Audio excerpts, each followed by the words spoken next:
नमस्कार। आज हम पड़ोसी देश नेपाल के हालिया घटनाक्रम पर एक गहरी नज़र डालने वाले हैं।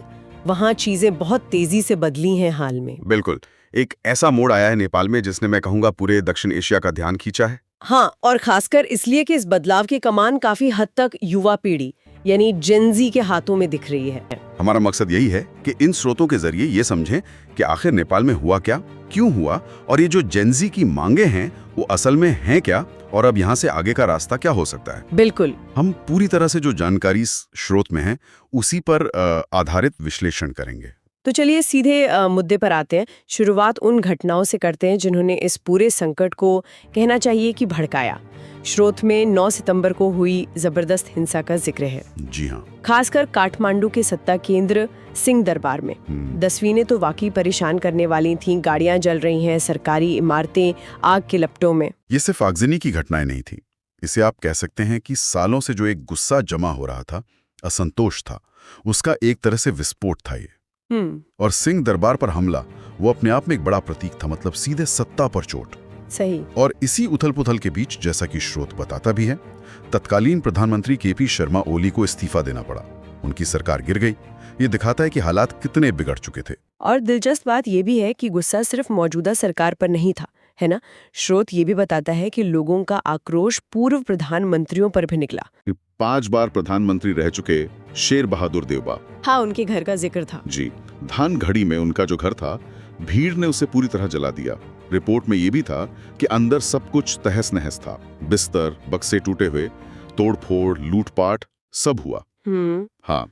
और स्रोत में स्थानीय लोगों के हवाले से एक बहुत अहम बात कही गई है। क्या? उनका मानना है कि शायद ये गुस्सा इतना भयानक रूप न लेता अगर वो जो शुरुआती विरोध प्रदर्शन हुए थे, हाँ, उस दौरान कुछ युवा प्रदर्शनकारियों की जानें न गई होती।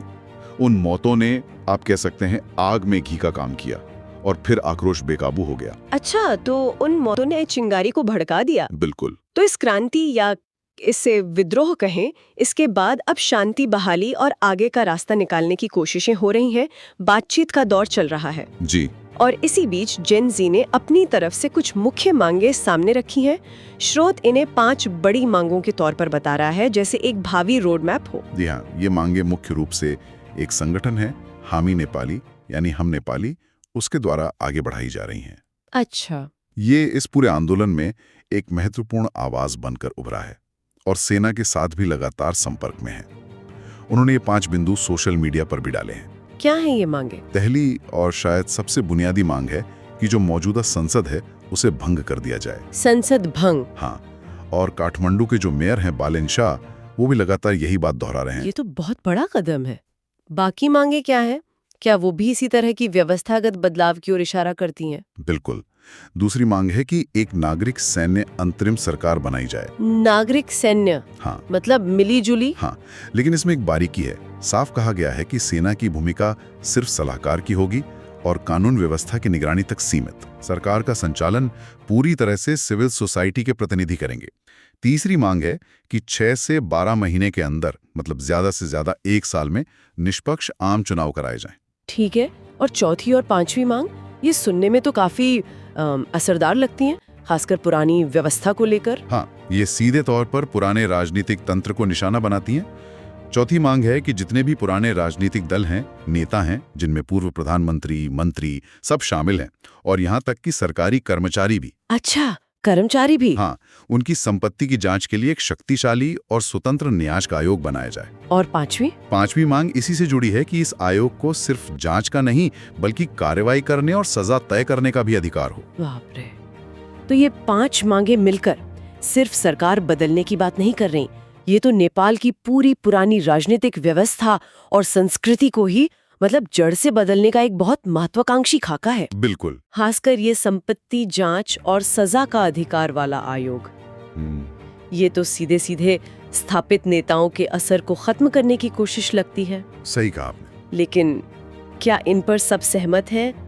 स्रोत तो ये भी कह रहा है कि इस आंदोलन में 50 से ज्यादा छोटे बड़े समूह सक्रिय हैं।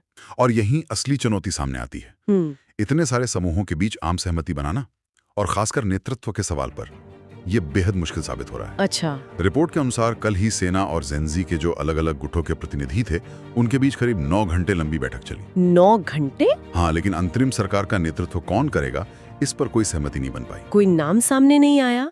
एक नाम तो काफी चल रहा है, पूर्व चीफ जस्टिस सुशीला कार्की का। हाँ, उनका नाम प्रमुखता से सामने आ रहा है। स्रोत बताता है कि भ्रष्टाचार के खिलाफ उनकी एक मजबूत छवि है और उन्हें काठमांडू के लोकप्रिय मेयर बालन शाह का भी समर्थन है। जी, हामी नेपाली संगठन ने भी उनका नाम आगे बढ़ाया था। सुशीला कार्की का नाम वाकई चर्चा में है। उनकी साफ छवि एक बड़ा कारण है। लेकिन जैसा आपने कहा, चुनौती ये है कि कई दूसरे समूह उनके नाम पर सहमत नहीं है। कुछ ने तो सार्वजनिक रूप से खंडन भी कर दिया है। अच्छा। अब सेना के लिए ये बड़ी दुविधा की स्थिति बन गई है। अगर वो किसी एक गुट की पसंद को मान लेते हैं तो दूसरे गुट नाराज हो सकते हैं, विरोध कर सकते हैं। हाँ, स्थिति और बिगड़ सकती है। बिल्कुल। इसीलिए सेना बहुत सावधानी से फूक कर कदम रख रही है। सभी पक्षों से लगातार बातचीत करके ज्यादा से ज्यादा सहमति बनाने की कोशिश जारी है। इसी संदर्भ में स्रोत में बांग्लादेश मॉडल का भी जिक्र आया है। इसका क्या मतलब है यहाँ? हाँ, कुछ विश्लेषक इसकी तुलना बांग्लादेश मॉडल से कर रहे हैं। इसका मतलब आमतौर पर ऐसी स्थिति से होता है जहां मान लीजिए कोई गंभीर राजनीतिक अस्थिरता है, गतिरोध है, तो उसके बाद सेना हस्तक्षेप करती है। सीधे सत्ता अपने हाथ में नहीं लेती, लेकिन एक निष्पक्ष मानी जाने वाली अंतरिम सरकार की देखरेख में चुनाव कराती है और फिर सत्ता नवनिर्वाचित सरकार को सौंप देती है। अच्छा, तो यहाँ भी कुछ वैसी ही संभावना तलाशी जा रही है। हाँ, कि सेना की निगरानी में एक अंतरिम व्यवस्था बने और फिर चुनाव हो। जाहिर है इस पूरे परिदृश्य में सेना की भूमिका बहुत केंद्रीय हो गई है।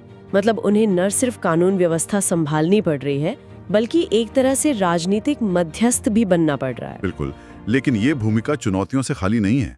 एक तरफ राजनीतिक स्थिरता लाने का भारी दबाव है, दूसरी तरफ जमीनी हकीकत जो है वो बेहद विस्फोटक बनी हुई है। जैसे स्रोत में देश भर की जेलों से कैदियों के भागने की घटनाओं का जिक्र है। हाँ। बताया जा रहा है कि अब तक करीब 13,000 कैदी 13,000 नेपाल के अलग अलग जेलों से फरार हो चुके हैं। 13,000 कैदी, ये तो बहुत बड़ी और चिंताजनक संख्या है। मतलब एक तरफ ये अंतरिम सरकार बनाने की बातचीत चल रही है और दूसरी तरफ इतनी बड़ी संख्या में कैदी फरार हैं। जी हाँ। ये दिखाता है कि जमीनी हकीकत और राजनीतिक समाधान खोजने की कोशिशों के बीच कितना बड़ा फासला है अभी। बिल्कुल। और वो रामेछाप जेल वाली घटना क्या थी? वहाँ सेना को गोली क्यों चलानी पड़ी? हाँ, मैंने भी पढ़ा उसके बारे में। हाँ, ये बिल्कुल ताजा घटना है। स्रोत के मुताबिक आज सुबह ही रामेछाप जेल में कैदियों ने भागने की कोशिश की। अच्छा। उन्हें शायद ये खबर मिली कि दूसरी जेलों से कैदी भाग रहे हैं, तो उन्होंने भी आजादी के नारे लगाने शुरू कर दिए। जेल कर्मियों से भिड़ गए। स्थिति जब बेकाबू होने लगी तो सेना को हस्तक्षेप करना पड़ा और गोली चलानी पड़ी। हाँ, और वहाँ के चीफ डिस्ट्रिक्ट ऑफिसर ने पुष्टि की है कि इस कार्रवाई में 2 कैदियों की मौत हो गई है। ओहो। तो ये घटना बताती है कि जमीनी स्तर पर हालात कितने तनावपूर्ण और नाजुक बने हुए हैं। सेना पर अब दोहरी जिम्मेदारी है, राजनीतिक सुलह भी कराओ और ऐसी घटनाओं को भी रोको। इस सब उथल पुथल का असर आम लोगों की जिंदगी पर कैसा पड़ रहा है? जाहिर तौर पर जनजीवन तो अस्त व्यस्त हो ही गया होगा। बुरी तरह से। स्रोत के अनुसार आम जनजीवन बहुत बुरी तरह प्रभावित हुआ है। सेना की तैनाती है, सुबह शाम कर्फ्यू लगा हुआ है। हाँ। इसके कारण लगभग सभी सरकारी दफ्तर बंद पड़े हैं, चाहे वो आरटीओ हो, परिवहन विभाग, राजस्व कार्यालय, नगर पालिकाएं हों या फिर अदालतें, सब ठप। सब बंद? हाँ, दुकानें भी ज्यादातर बंद है। हालांकि अब सुनने में आ रहा है कि कुछ जगहों पर थोड़ी बहुत खुलने लगी हैं। इसका मतलब है कि रोजमर्रा की जो बुनियादी जरूरतें और सेवाएं हैं वो भी बाधित हो गई हैं? हाँ बिल्कुल। ट्रांसपोर्टेशन तो लगभग ठप है, तो बाहर से जो सामान आता है उसकी सप्लाई रुक गई है। अच्छा। दुकानें में जो स्टॉक था वो खत्म होने लगा है। इससे महंगाई और किल्लत की चिंता बढ़ रही है। नगर पालिकाएं बंद होने से शहरों में कूड़ा तक नहीं उठ रहा है। साफ सफाई व्यवस्था पूरी तरह चरमरा गई है। हाँ, ये तो बड़ी समस्या है। और हिंसा में जो सार्वजनिक संपत्ति का नुकसान हुआ था उसकी मरम्मत भी रुकी हुई है। लोग अपनी सामान्य शिकायतें तक दर्ज नहीं करा पा रहे। तो मतलब एक अनिश्चितता का माहौल है। बिल्कुल, एक गहरी अनिश्चितता है कि आगे क्या होगा, स्थायी सरकार कब बनेगी, हालात कब सामान्य होंगे। और देखिए, नेपाल जैसा देश जिसकी अर्थव्यवस्था में पर्यटन का इतना बड़ा योगदान है, हाँ बिल्कुल, वहाँ के लिए ये स्थिति और भी ज्यादा नुकसानदेह है। सही कहा। अच्छा, क्या बातचीत में कोई ताजा प्रगति की खबर है? क्या ये जो गतिरोध बना हुआ है इसके टूटने की कोई उम्मीद दिख रही है? स्रोत से जो ताजा जानकारी मिली है उसके अनुसार जेनजी के प्रतिनिधियों और सेना के अधिकारियों के बीच दूसरे दौर की औपचारिक बातचीत काठमांडू स्थित आर्मी हेडक्वार्टर में शुरू हो चुकी है। अच्छा, दूसरा दौर शुरू हो गया है। जी, कल रात के करीब 2 घंटे बात हुई थी और आज फिर बैठक हो रही है। बताया जा रहा है कि आज की बैठक में जेन जी की तरफ से लगभग 7 सदस्यों का एक प्रतिनिधिमंडल शामिल है। इस दूसरे दौर की बातचीत के मुख्य मुद्दे क्या हैं? क्या उन्हीं 5 मांगों पर ही फोकस है? हाँ, मुख्य फोकस तो अंतरिम सरकार के गठन और उसके स्वरूप पर ही है। हाँ, जानकारी के मुताबिक सुशीला कार्की का नाम एक बार फिर चर्चा के केंद्र में है। फिर से? हाँ, इसके अलावा अंतरिम सरकार का कार्यकाल कितना हो, शायद 6 से 7 महीने, इस पर बात हो रही है। निष्पक्ष चुनाव कराने की गारंटी कैसे दी जाए, इस पर विचार हो रहा है। और सेना की भूमिका? हाँ, सेना की भूमिका को स्पष्ट रूप से परिभाषित करने पर जोर दिया जा रहा है कि वो सिर्फ कानून व्यवस्था, सुरक्षा और निष्पक्ष चुनाव कराने तक ही सीमित रहे। ठीक है। और एक अहम बात यह है कि वो जो पुराने राजनीतिक वर्ग पर भ्रष्टाचार के मामलों की जांच के लिए न्यायिक आयोग बनाने की मांग है। हाँ, वो चौथी 5वीं मांग? जी, उसकी प्रक्रिया क्या होगी, इस पर भी इसी बातचीत में सहमति बनाने की कोशिश हो रही है, ताकि काम जल्दी शुरू हो सके। हाँ, ताकि अंतरिम सरकार बनते ही ये काम शुरू हो सके।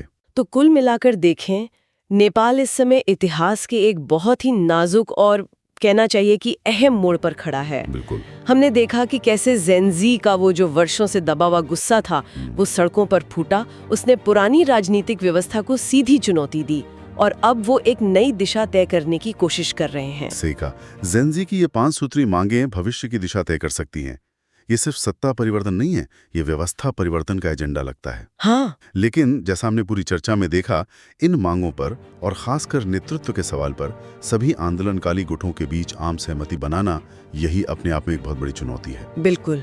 फिर एक स्थिर अंतरिम सरकार देना, 6 से 12 महीने के भीतर निष्पक्ष चुनाव करा पाना, ये राह आसान नहीं होने वाली। सेना संतुलन साधने की कोशिश जरूर कर रही है, लेकिन जैसा कि जेल ब्रेक और रामेछाप जैसी घटनाएं दिखाती हैं, जमीनी हालात अभी भी बेहद तनावपूर्ण हैं और आम लोगों का जीवन बुरी तरह प्रभावित है। ये देखना वाकई दिलचस्प भी होगा और महत्वपूर्ण भी कि नेपाल यहाँ से आगे किस दिशा में बढ़ता है। ये पूरी स्थिति हमें सोचने पर मजबूर करती है। हाँ, और ये सोचने वाली बात है कि क्या सड़कों पर दिखाई देने वाला ये शक्तिशाली युवा आक्रोश, जिसने पुरानी सत्ता की जड़ें हिला दी, क्या वो सफलतापूर्वक एक स्थिर, प्रभावी और अहम बात लोकतांत्रिक शासन व्यवस्था में बदल पाएगा? और अगर ये आंदोलन कामयाब होता है और वाकई पुराना राजनीतिक वर्ग पूरी तरह से हाशिए पर चला जाता है, तो नेपाल के लोकतंत्र के लिए इसके दूरगामी परिणाम क्या होंगे? सही। ये वो सवाल हैं जिन पर आने वाले वक्त में लगातार नजर बनाए रखनी होगी। बिल्कुल। इस गहरी और विस्तृत चर्चा के लिए आपका बहुत बहुत धन्यवाद। धन्यवाद। अगली बार फिर मिलेंगे एक नए विषय और उसके विश्लेषण के साथ।